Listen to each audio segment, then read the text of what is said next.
All right. Very good.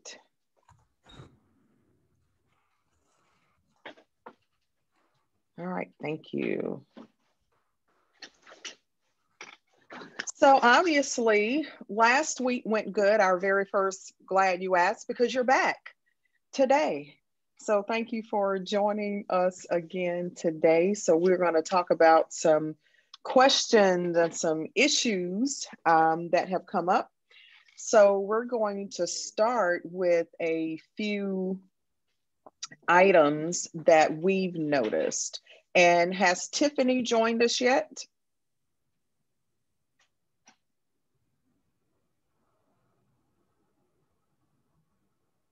I think she's coming in.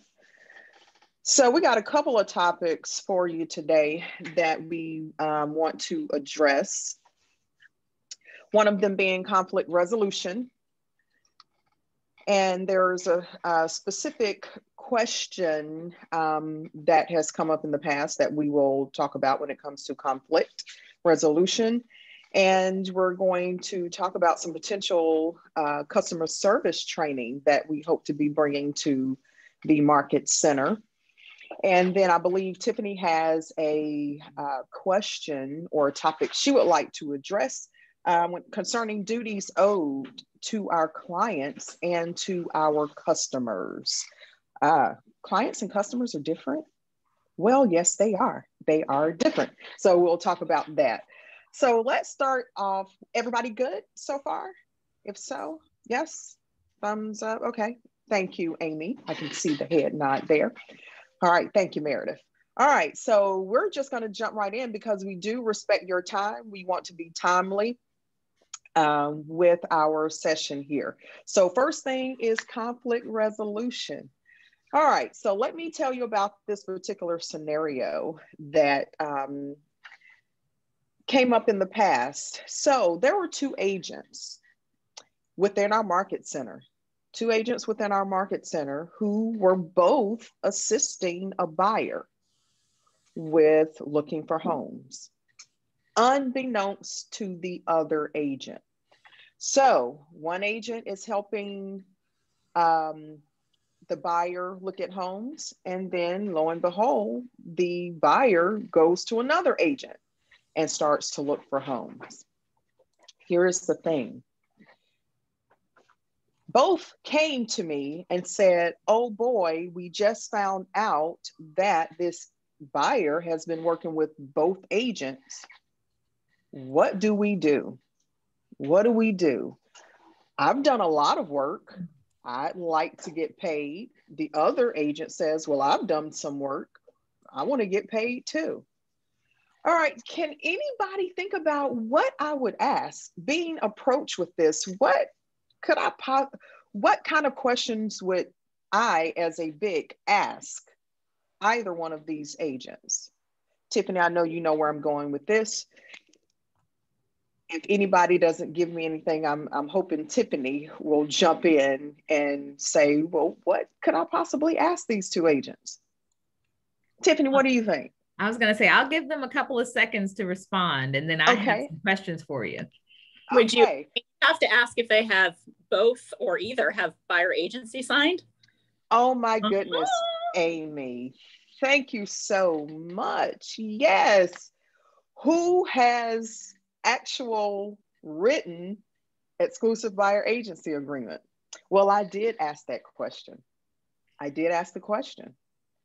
Tiffany, did you have any other question that you wanted to throw in there? Well, that's the big one. That's the big one. So certainly, do you have your written agency agreement and records in place? Proof that you have an agreement with this buyer. Okay.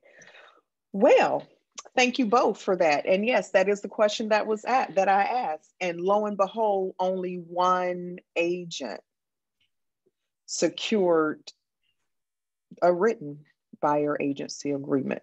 And they both had proof that they had been showing in all of this. And, you know, we can work off of oral buyer agency, right? Mm-hmm. We can do that.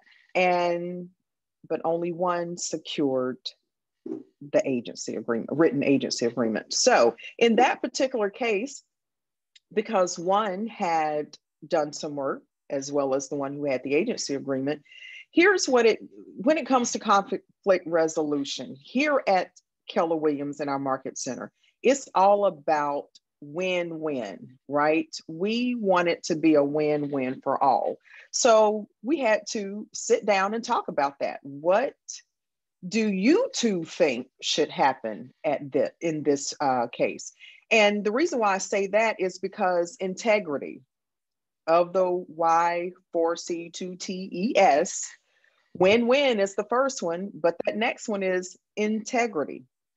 Do the right thing. So what ended up happening was they agreed, the agent who had secured the listing agreement did agree to pay the other agent a small fee for the work that they had done. They agreed to that. Now, did they have to come up with that agreement? They didn't, because technically the one agent had the agency agreement. However, because they wanted it to be a win-win for both agents, they did agree to give out a small referral fee. So I just wanted to bring that up because that could very well happen, because we are the largest, I'm going to say it, we got to be the largest in this area, market center. So it's not uncommon for two agents within the same firm to be working with one customer. So this situation could very well come up again. Again, no two situations are the same. However, that gives you a bit of insight on how we need to come together internally as a market center to resolve issues such as that. Does anybody have any questions or anything they would like to ask or comment on? No. Okay. Well, I will put my 2 cents in on that. Okay. So in my classes, I always teach, although you are permitted to have oral buyer agency, I always teach that essentially you are volunteering when you're in an oral agreement. So you want to, in your practice, treat your practice as a business, and you want to get your written agreements as soon as possible. Just because you can doesn't mean that you should. And when you do that, you're leaving the opportunity open for someone else to be able to get the business that you have been working towards. So it's just a better practice for you to go ahead and get those written agency agreements as soon as possible to avoid the opportunity for conflicts like this one.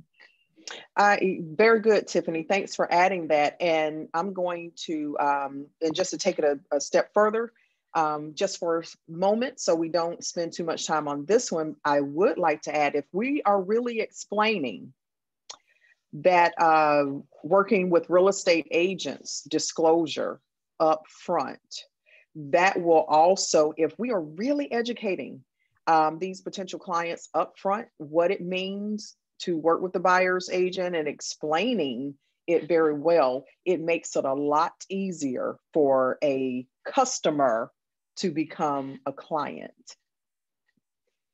All right, very good. Thank you for that. All right, moving on to the next topic, which is Tiffany's duties owed to our clients. All right, so I have a scenario for you all. I had a very upset buyer that called the office the other day. And they were upset because they had been trying to call on a listing, and they had actually spoken once to the listing agent who promised to send them some information about a listing. And this buyer was very interested in the property and continued to wait for the information, called that listing agent a few times with no response. So then started calling other agents to try to get anybody to help this buyer because they wanted to make an offer on that particular property. And so the discussion that I want to have with you all is, what duties do you owe to customers versus clients? And does that change if the price point is different than the one that you prefer or desire? And So that's what this is about. Because it was a lower price listing, this poor gentleman was having a very difficult time getting simple questions answered. And so just a refresher on what do you owe to who, and how to best represent your clients in these scenarios. Okay. So some thoughts on what was owed to this gentleman. How should this gentleman have been treated by the listing agent and by other agents that he had spoken with?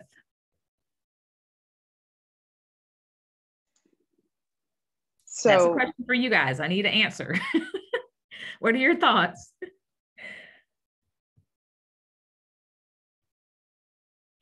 So I'm going to ask some questions back. Okay. What is the difference between a client and a customer? All right. And if this buyer called other agents within my market center to obtain information, what position am I in as the agent who doesn't have a listing, but I'm in the same market center? Mm-hmm. Very good. Good questions. Can anyone answer any of those? I think, this is Tammy. Okay, Tammy. I think the difference between a client and a customer, a client, we are obligated to, our loyalty lies with that person. Okay. We, of course, we have our agreements and everything set in place. As far as a customer, if you don't have anything signed with them, your loyalty doesn't lie there, of course, but if we don't respond, we lose the chance of getting a client. Okay. I don't know if I answered that quite like what you were looking for or not. Well, thank you for answering. That's a help, right? And yeah, so you are right. We definitely owe our loyalty to our clients, definitely. And there's a few other things that we owe those clients as well.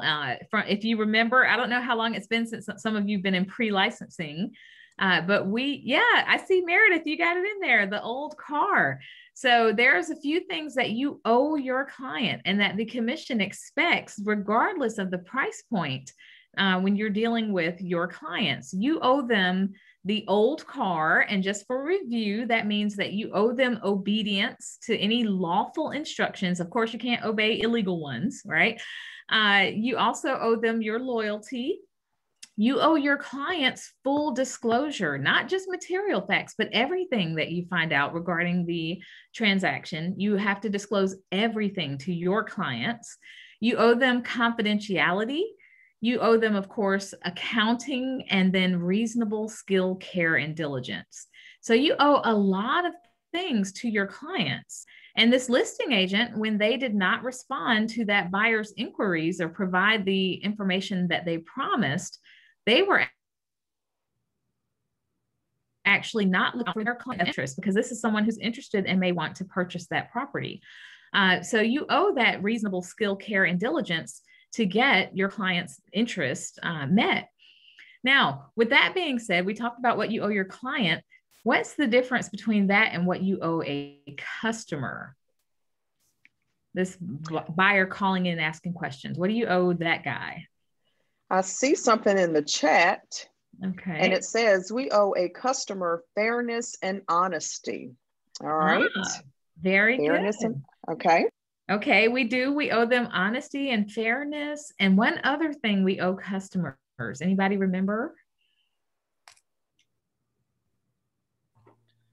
Disclosure of material facts. Disclosure of material facts. Thank you so much, Amy. That is exactly right. And that's what this customer was asking for. They were asking for some material facts. And we owe that to the customer, disclosure of material facts, whether they choose to become a client of ours or not. And so it's just a reminder and a refresher for you guys of what you do owe and what response is expected, even for customers, even if they're not your clients. So thank you, Tiffany. Just one other question, that second question, as a agent within the market center, if a buyer calls in and cannot get the listing agent, However, they're able to speak with another agent within the firm. What does that make me, the agent? And do I owe this buyer the same duties? Supposed to represent the seller. You owe the seller.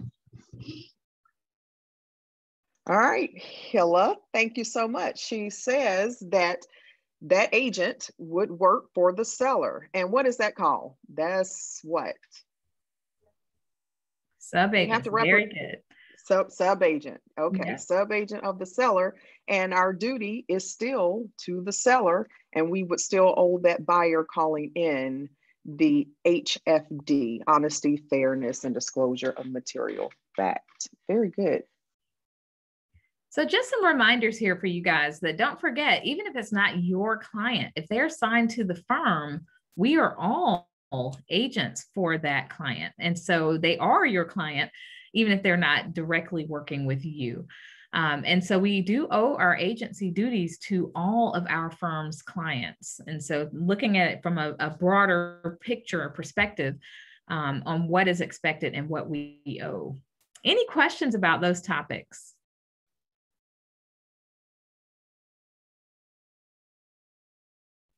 All right. Well, thank you all for participating so far. Now we are ready to open up the floor and take on some of your questions. What do you all have for us this week? Any questions on a transaction or a scenario that has presented itself?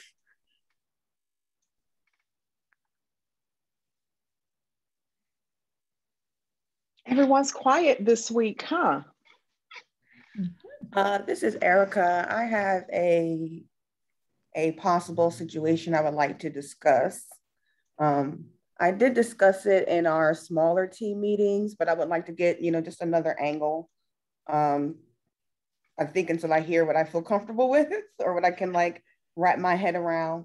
So I have a situation where there is a mother and a daughter. The daughter bought her home about 2 years ago. She loves her home. The mother was also looking for a home and she's having a hard time finding it. So she moved in with the daughter. Her lease was up. She needed somewhere to stay. She didn't want to renew it. So it's the mother and her 2 sons who moved in with her daughter and her family, which is the daughter, her husband, and their 3 children. So now you just have this single family home stuck with 2 families. As you can imagine, it's pretty uncomfortable. The buying process for the mom is taking a lot longer than they thought. The mother was in a contract situation that fell through, and she ended up losing about $6,000 from her due diligence. So now she's really shy about getting into the market again. Her realtors have advised her that she needs a new build. That's basically going to be the only way that she can avoid taking that huge risk. With a new build, she would just have to put down a deposit, which is refundable. And so they're encouraging her to go that route. She did go that route with the new build, found something that she liked. Turns out that the builder is taking longer than they anticipated. The cost may be more than she anticipated, so she may not still be approved for that particular home. So now the daughter's solution is that she would like to basically sell her home to her mother. And she's interested in purchasing another home that has more land, et cetera, et cetera. So my question is, how should I, or how, in what position should I insert myself to represent both of them? And so when we were tossing around ideas, it was suggested I could be a dual agent to the both of them. I could represent the seller and then the buyer could go unrepresented. I'm trying to figure out the cleanest way that I can get them to the daughter to sell the house to the mother, and then I can represent the daughter in buying her new home. So I think the main question is the transaction between the mother and the daughter. What's the best way to do that? Should I just be a transaction, just do the transaction and I guess charge them a flat fee or a commission? Should I represent them both as dual agents if they agree? I'm just trying to figure out the cleanest way, because this would also be my very first transaction. So I want to, do it in a way that I can understand it. Well, Erica, we are so glad you asked. Okay. So I'll share some thoughts, and then Teresa looked like she was ready to jump into. So I will tell you, I'm actually in a very similar situation right now with some clients of mine where their family, and so there's really, you know, the property's already established. We're not looking for properties or anything like that. And what we decided to do was that I would operate as the buyer's agent because the home is already defined and decided on. All parties are already in agreement. And so there's really no need to go through the listing process there. So we decided for me to operate as the buyer's agent, and then the owners would just pay the one compensation. And then for the other party, then you could help them as a buyer's agent also to go and find their new property. That was what worked in my particular situation. It sounds like it's very similar to yours. And that is what I'm actually doing in a transaction right now. So I just wanted to share that with you. Teresa, your thoughts? Yeah, along the same lines, you know, who Erica asks, what's the cleanest way? And I don't know that there's necessarily the cleanest way, but it may be the best way for the particular situation. So as Tiffany mentioned, it's just best for her situation to represent the buyer in the transaction instead of going through the listing process. So it's really going to depend on you, Erica. So you've gotten one option, right? Do as Tiffany has done or is doing in her situation, represent the buyer. Now you could certainly just represent the seller, take the listing, go through all of that and represent the seller in the situation, and the buyer therefore would be unrepresented. You also mentioned dual agency. The issue that's really not an issue with dual agency is you're not advocating for anybody. You're just merely the middleman, a passer of information. So dual agency would probably be lower on the list because they could be both of them could be looking to you to help each one of them, and you technically can't really. So my opinion, and I see Melissa's hand raised, would be to represent one party in the situation, as Tiffany did, either the buyer or the seller. And I saw Melissa's hand.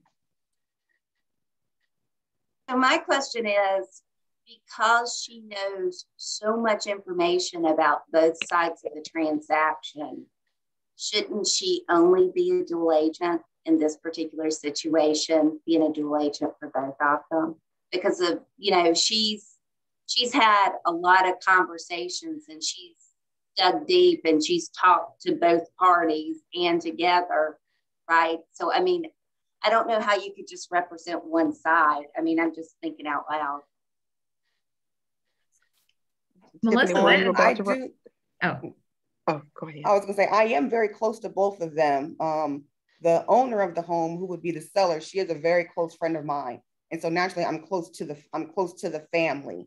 Even as the mother has been kind of looking for her home, I've been, you know, just giving her my take. Even before I even finished like my pre-licensing class, I was just telling her, you know, oh, this is what I think, this is what I see. So I'm very, very close to the situation, to both of them.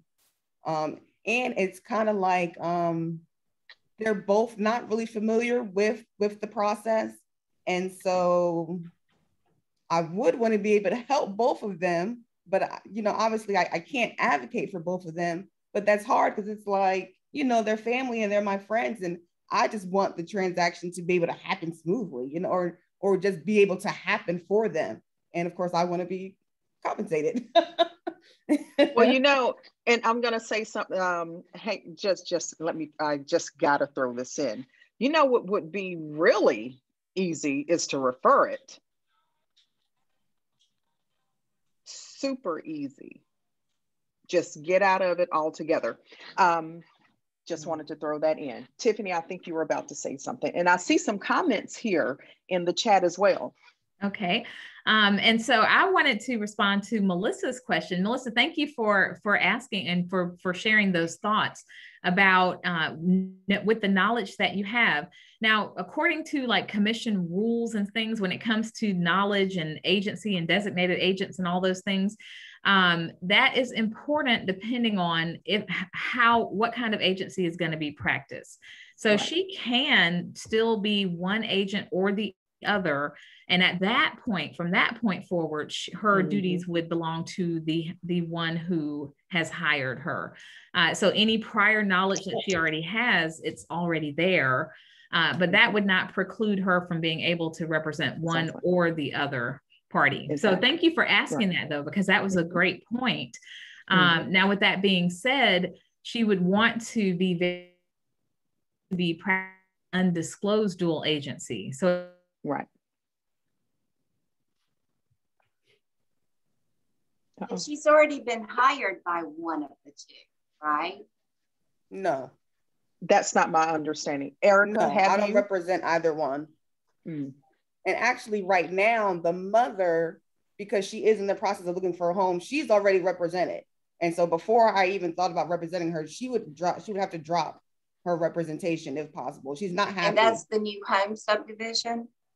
So you didn't represent her with the new home subdivision? No, she already has representation. She's just not happy with it.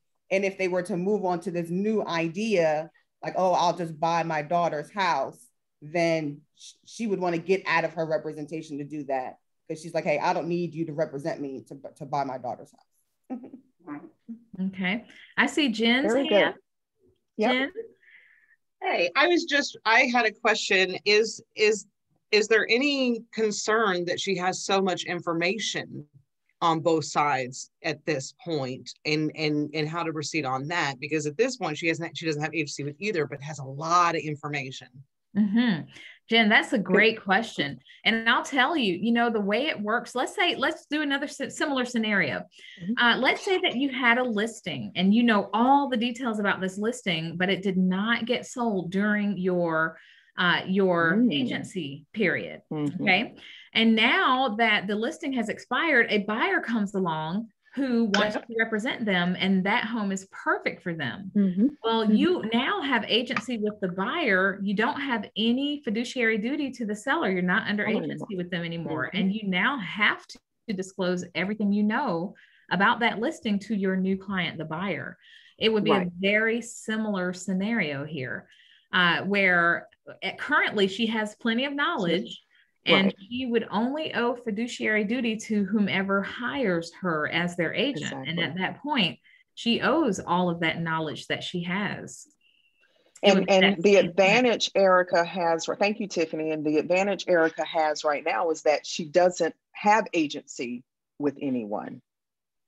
She has knowledge, but no agency. That's a good point. The only thing I'd like to ask further is there a WWREA in place for these people that have conversations that have been taking place? That's a great question. Good Erica. question. There's nothing in place yet. Okay, so that sounds like she's just being friendly. I was gonna say, I haven't given any advice. The daughter has just come to me like, hey, this is the idea that we have. That's as far as we went. Okay. Yeah. This is such a great scenario. Thank you for bringing this up. Great conversation coming out of this, Erica. Love the discussion. I see Amy's hand is raised. So my question, and Erica may have just answered it. Erica, have they agreed on the terms? I asked because I had a similar situation like my second year, and it was a brother sister, and they literally, when they came to me, they had sales price, they knew what repairs were being, like they had the terms. And so I did end up doing dual agency for them and explain to them that I'm literally just filling out your paperwork.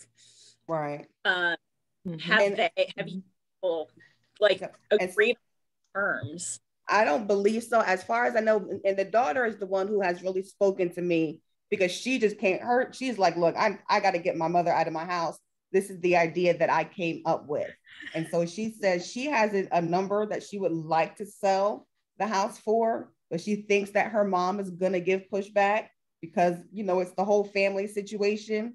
And she's like, well, look, you know, they've only had it for 2 years, but they've done a ton of upgrades, et cetera, et cetera. And so she's like, this is what I want, but I don't know if my mom is going to give pushback or not. And so when she said that, I was thinking like, you know, if I were to represent either one, I was thinking about me doing, you know, the comparative market analysis and basically just showing each side, you know, what, or whichever side I was on, you know, what the value of the home actually is.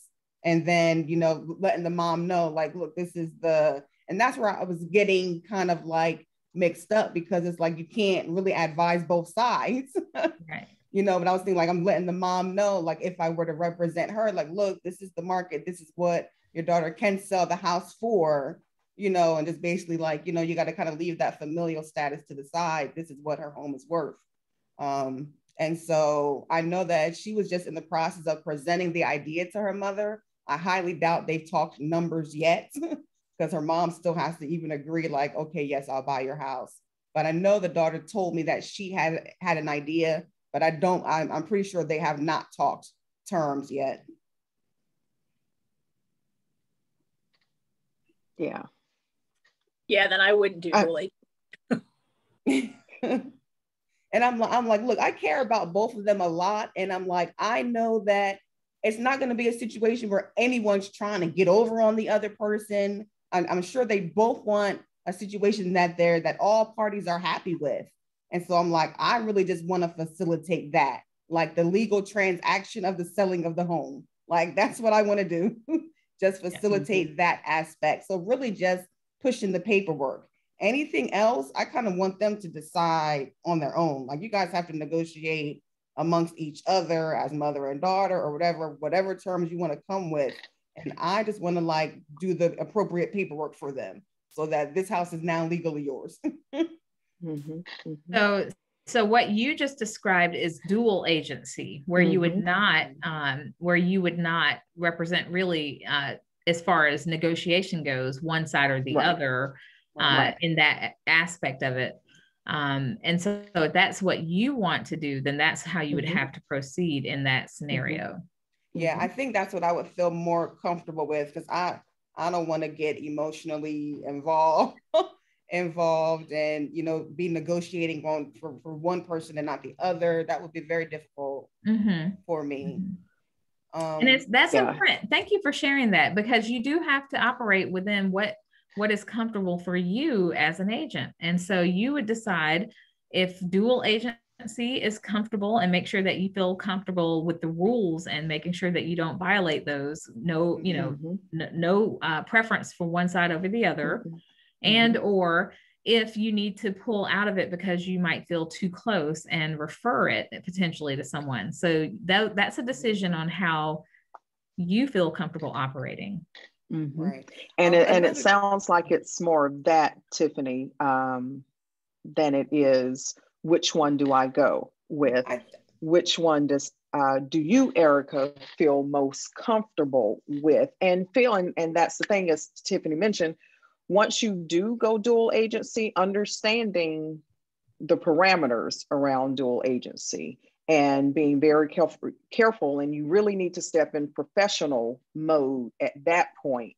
And even though you're closer with one, you may be more apt to say or share because you're closer to, I can't remember, the daughter, I believe. Yeah, so just be careful with that if you do step into that role of dual agency. Yeah, very good discussion around this. I like this. Amy, your hand is still raised. Do you still have? No? Okay. All right. Another question that I had, Erica? Another question that I had. So if I were to do the dual agency, she doesn't want to list. I wouldn't think that we would list the house, but I would still sign a listing agreement. Correct. Okay.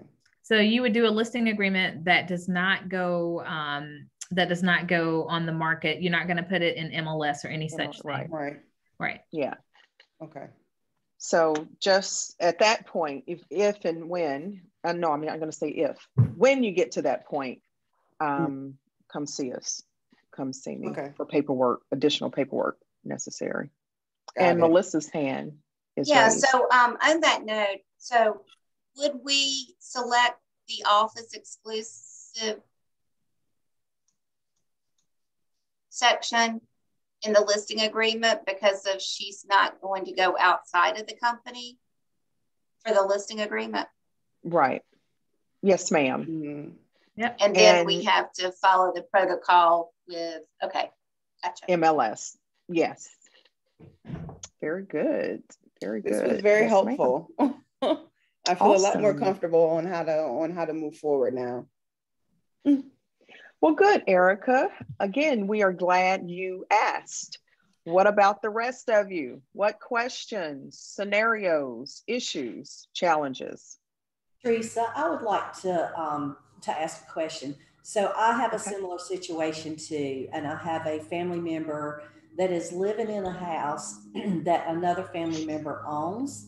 And when they reached out to me, they had already worked on what the sales price was going to be, you know, everything such as that. They just needed someone to pretty much do the paperwork. And they actually had already reached out to the lender, the buyer had.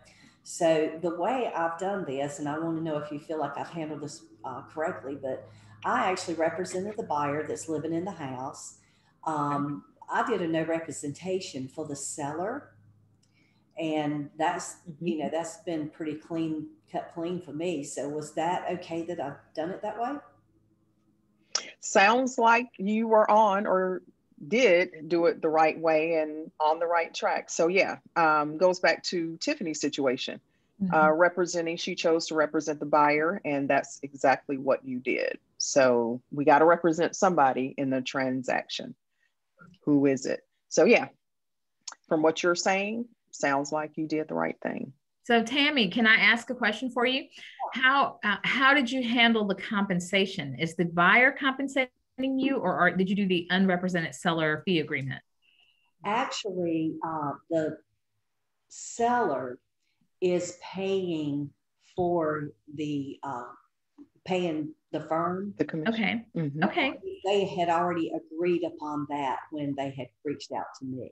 Okay. Oh, good. And so you have the form that you need for that. You already completed the unrepresented seller fee agreement form. You know what? I'm not sure about that. Okay, double check. Make sure you have the yes form there. Make sure you get compensated, Tammy. Exactly. Make Yes, sure though that transaction file is what it needs to be. Yes. When I do have something. I'll have to go back and look at my file, but I do know I have something signed by him. Okay. The unrepresentation. Is that what you're talking about? The unrepresentation form? Yeah. Yes. The fee agreement is in command. Okay. Good. Thank you. All right. So that's the right form. That's the one you would want to use in that scenario. Gotcha. Thank you. You're welcome. So I have another question. I don't want to take over. Go right ahead. Okay, being that the daughter just bought her house 2 years ago, do they have to go through all of the normal transactions, the home inspection and title searches and all that stuff that usually comes with the transfer of property? Do you have to go through everything? It's only a couple years old. Do we need an inspection? What do you think? Do we need an inspection? It's not new. It's not new construction. Is North Carolina buyer beware? Caveat emptor? I don't know. What do you all think? To cover herself, she should absolutely have an inspection. I mean, new construction needs to be inspected. So something that's 2 years old needs to be inspected. Things go wrong. The things were missed on the first inspection. Yep. So yeah, and obviously if she chooses not to, you sure better get her to sign that she waived it. That's right. That's right. Yeah. Okay. I like that, Alice. The same concept with the title searches and all of that. Yeah. I have a question. And Tammy, I'm sorry, I didn't hear my Zoom was freezing during your thing, your share. So, and Tammy, I've heard that you have dealt once with Ribbon. I am trying to find out if there is a good company that can, I have sellers who need to do a few things before they're putting their house on the market. Meanwhile, we're looking and things are coming up, and they'd like to be able to make an offer. They actually need to sell their house to get for the cash for the new offer. So I don't know who has had experiences with any of these companies that supposedly will help the buyer make a cash offer or make an offer when they haven't yet sold their house. Ribbon is the one that I dealt with, Alex, and I had a great experience with it. I did not have to deal with with someone selling the home. I only dealt with them on a buyer side. But I do believe Judy Weinstock, I do believe she may have dealt with that on the other side. She might be a good person to ask that to. But as far as the buyer side, it was good as long as your client has the extra funds to pay the fees. Well, I just looked at all their rules the other day, and it looks as if they have to approve the inspection report. And with people having to put down so much due diligence money, and my buyers are looking in a $500,000 plus kind of price range, that's going to be a considerable amount of due diligence money likely. If that inspection is not approved by Ribbon, it seems as if my buyer's due diligence money is at risk. I was fortunate we did not have to do that. It was a fairly new home. We didn't have to deal with that part. So I kind of pick and choose as far as, of course, I can offer that to everyone. However, not everyone is a good candidate for that. So you just kind of have to play, and you can talk to the representatives there, get a lot more information. But I have not had but really one client that I referred to them. Another one I was going to, but it was just too tight with the buyer's money. But I, personally, I had a great experience with them. Well, thank you for sharing that. You're welcome. Anybody else dealing with that scenario of have something to sell, need to sell, but can't, and there's a purchase they want, and you want it else figured out another workaround?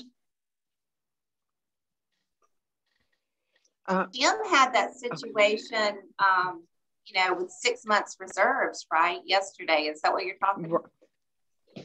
I was going to say that too, Melissa. Thank you for that. I was going to talk about that at team meeting. That Tim Stratton talked about that very scenario. Right. Mm-hmm. I talked with Tim earlier today about it. Okay. So, and if it's not currently listed, by the way, which it wouldn't be because they still have to get new carpet, blah, blah, blah, and they need 12 months of reserves. And they still need to come up with the 10, 20, 30, whatever, $1,000 in due diligence money outside of those reserves. Gotcha. So sounds expensive. Sounds expensive. Yeah. So when you look at that scenario versus them go ahead and selling their home and doing a temporary housing situation, which one makes more sense? Exactly. And so, don't forget the other side of it. Is realistically, it'll be fairly easy to sell their home in this market, and then, have the funds that they need available for their purchase, and they can take their time without being under so much pressure. Exactly. If they did some sort of short-term living arrangement. So, well, that's the plan, is to live with the father, because they're not taking their 5 animals. One dog just died, 2 dogs and 3 cats, all of which have needs to a base rental anywhere. I've been looking for a rental for buyers moving here who have 3 Rottweilers. It's impossible. Right. Thank you for asking that, Alice, and glad you were here, Tammy, to share your experience. Appreciate that. Absolutely. All right, we have about 15 more minutes. I have a question. Hi, Karen. Yes, ma'am. Hi, everyone. Have any of you encountered a situation with a USDA loan with a subsidy that gets tacked onto the loan? Yes, ma'am. Yes. Just dealt with that this year. Had sellers sold their property or was listed their property, went under contract very quickly, cash offer, and I did the seller net sheet. They called and got their payoff amount, so did the seller net, and lo and behold, USDA took forever, number one, to get the information to the attorney. And then in the conversations with the seller and USDA, found out that they were charged that subsidy, Karen, and it took tens of thousands off of their net proceeds. So, yes. Okay. So, and that's very interesting because I had a conversation with Tim, and, you know, he does a lot of USDA, and he was very unaware of, and, you know, and through reading through the deed of trust, it references a subsidy on there, but it doesn't reference what the subsidy is. Right. Is it a percentage, or is it I mean, because, you know, these people are looking at their payoff is about $70,000 over what their initial note was. Okay. And that was 15 years ago. Yeah.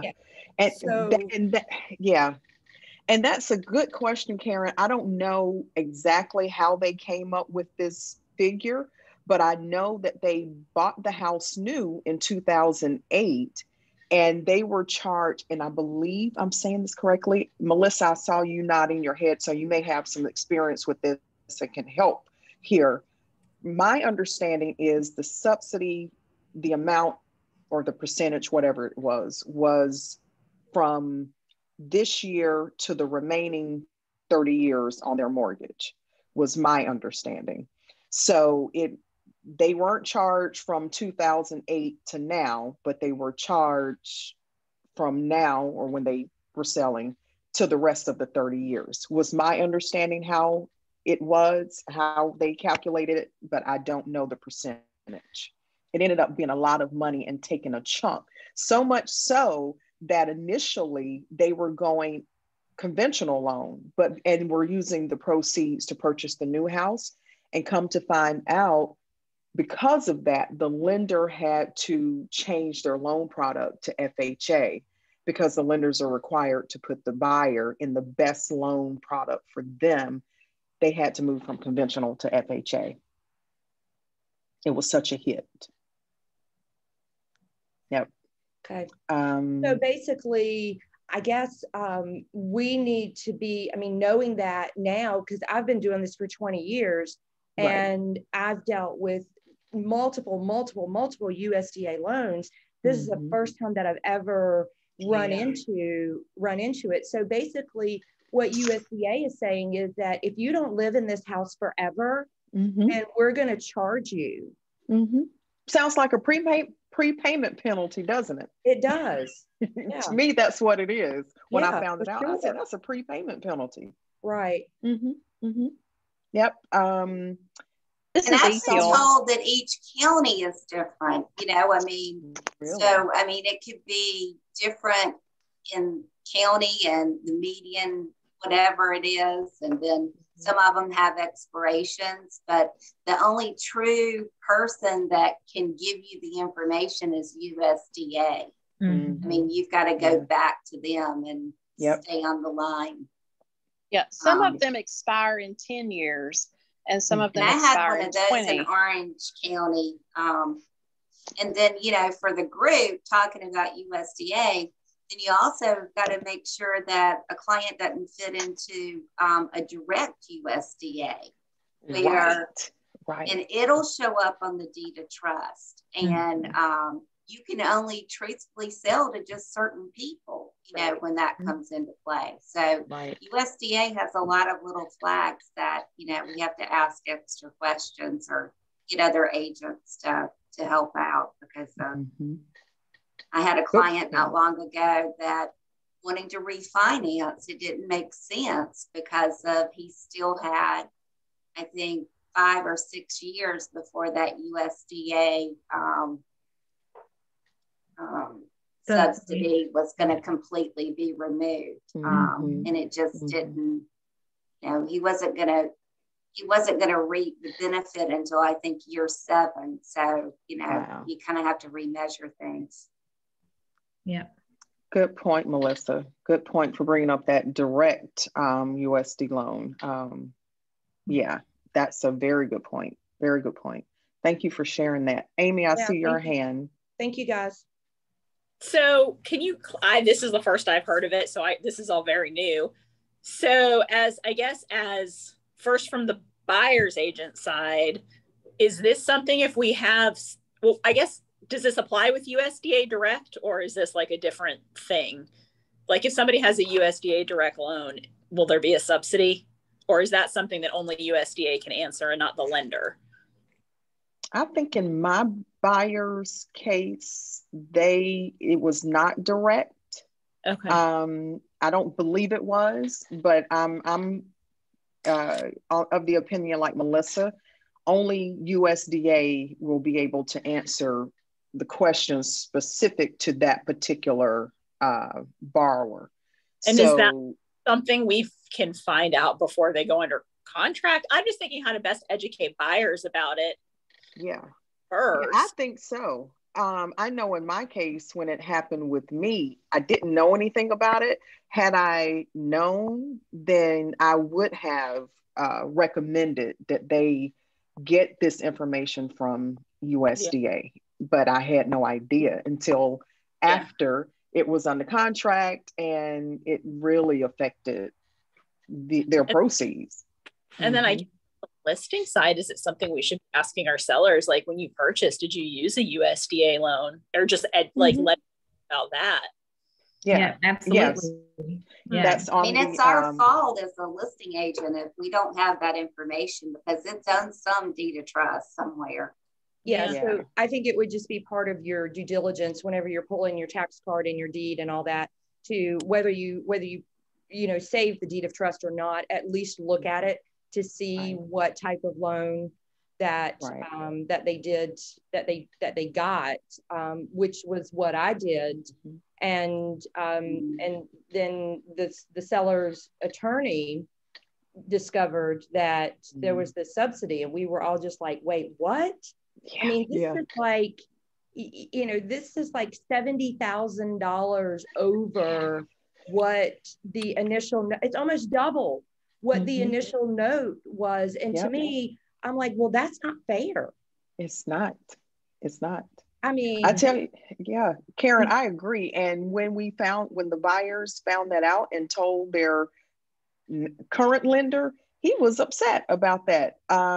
He was like, there's nothing anyone can do about it. But yes, that is, number one, heartbreaking, because you're thinking you're getting one amount in proceeds, and now that dwindles it down. So yeah. And I'm not sure that that it's being explained to the consumer completely and correctly either, because again, within the deed of trust, in one section, it references that a subsidy, again, it doesn't say what the subsidy is, or how it's calculated or any such thing. Right. It doesn't say what the time frame is either. Again, so in this circumstance, like Ethiel was saying, we have no idea if it's a 10-year or a 20. We're guessing it's a 20 because it's more than 10, but less than 20 that that they've been there.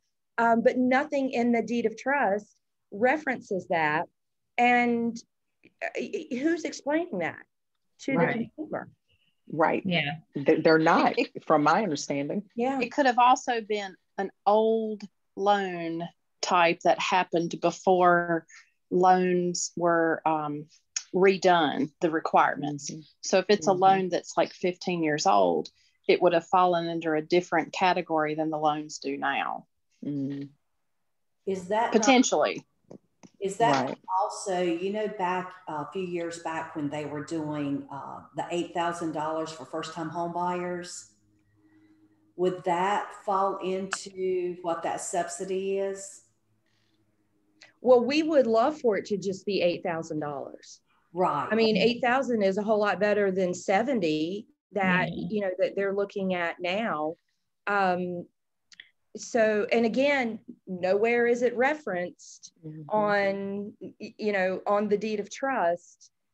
You know, it obviously, of course, it references what the note amount is, but that's it. It doesn't reference, you know, what the subsidy is, what situation or circumstances in which it must be paid back, and, you know, and how much it is, how they're calculating it.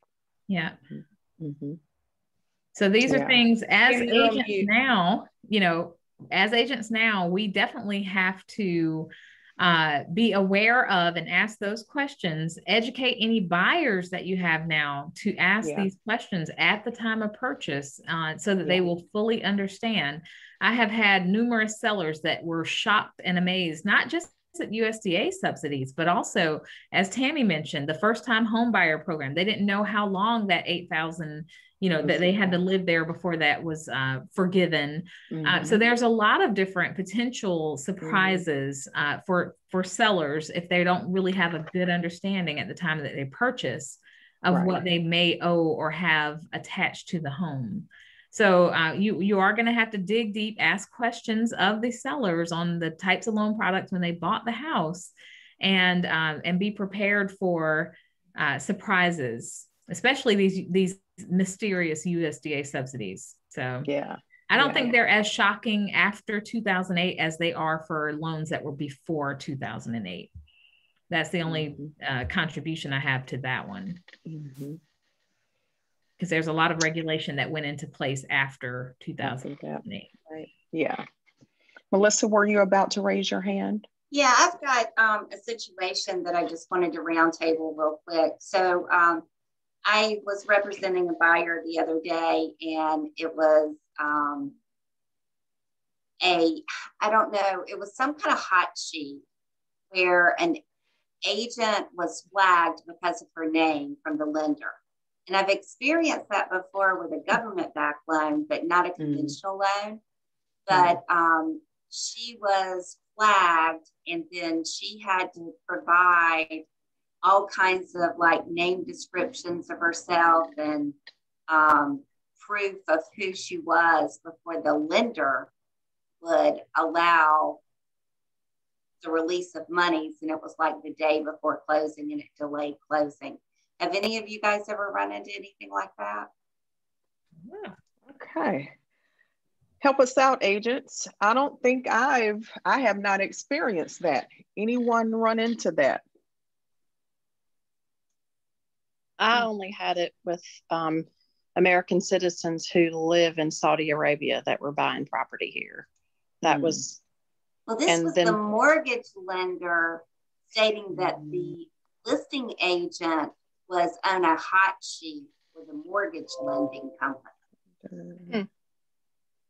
So, I mean, I guess my question is, how can we make sure that we're not on this list, you know, of fraudulent people? Or if we are, then how do we get our names removed? That's a good one, Melissa.